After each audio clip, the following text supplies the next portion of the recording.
राज्यको खप्परमा तिम्रो हातमा छैन यस बेला यहाँ देखिएको कसैको पनि झन्डा।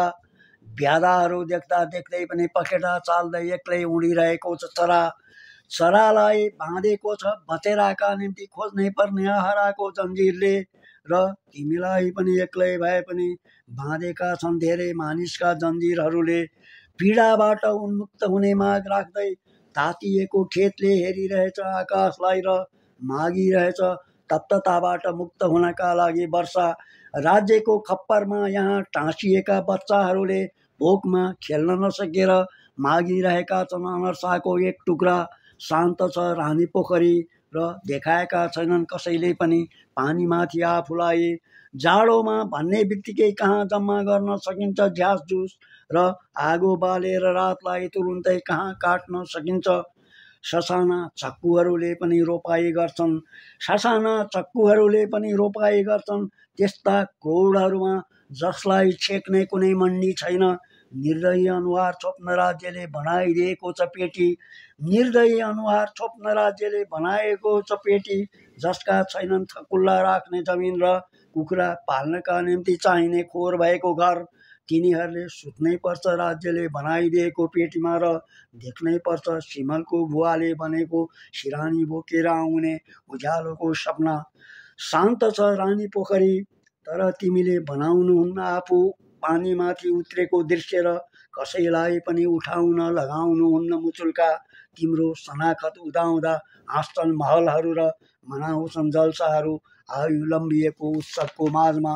हावा मात्र खाएर बिहानको छाक टार्ने अनगिन्ती अनुहारहरू र धेरै दिनदेखि अन्नको दाना आफ्नो घाँटीमा छिराउन नसकेका बेरोजगार वयस्कहरू चुपचाप बसिरहेका छन् राज्यको खप्परमा टाँसिएर।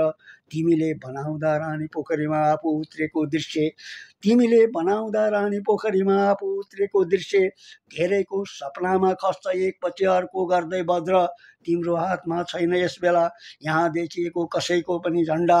सब यात्रामा प्रदर्शित हुने र लासलाई छोप्न प्रयोग गरिने झन्डा।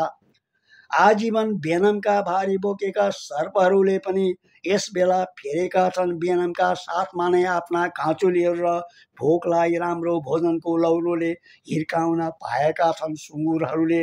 जो बस्ते जन्मेदेखि नै फोहोरमाथि फोहोर थपिएको नालमा फगट ठगिएका छन् राज्यको खप्परमा त्यस्ता मानिसहरू जसलाई अँध्यारो भनेपछि पटक्कै मन पर्दैनथ्यो र दास्ताको छाया मात्रैलाई एकरिसले पचाउँदैन थियो। तिम्रो हातमा छैन यस बेला यहाँ देखिएको कसैको पनि झन्डा।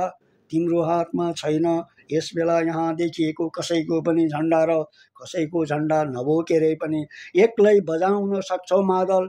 जसलाई सुन्न चाहँदैनन् यस बेला यहाँका शासकहरू यहीँनिर आउँछन् शासकका बन्दुकहरू र प्रमाणित हुन्छ केवल कागजमा मात्र लेखिएको स्वतन्त्रता। नपाउने गरी हराएको छ तिम्रो मध्याह्न र नरमाइलो बनिरहेछ तिमीले बोक्नै पर्ने साँझलाई काँधमा बोकिरहँदा। तर तिमीले देखाउनुहुन्न रानी पोखरीमा डुबेर तिमी उत्रेको दृश्य नजिकैको घण्टाघर र त्यसका वरपर रहेका मस्जिदहरूलाई। नपाउने गरी हराएको छ तिम्रो मध्याह्न र नरमाइलो बनिरहेछ तिमीले बोक्नै पर्ने साँझलाई काँधमा बोकिरहँदा। तर तिमीले देखाउनुहुन्न रानी पोखरीमा डुबेर तिमी उत्रेको दृश्य नजिकैको घण्टाघर र त्यसका वरपर रहेका मस्जिदहरूलाई। धन्यवाद।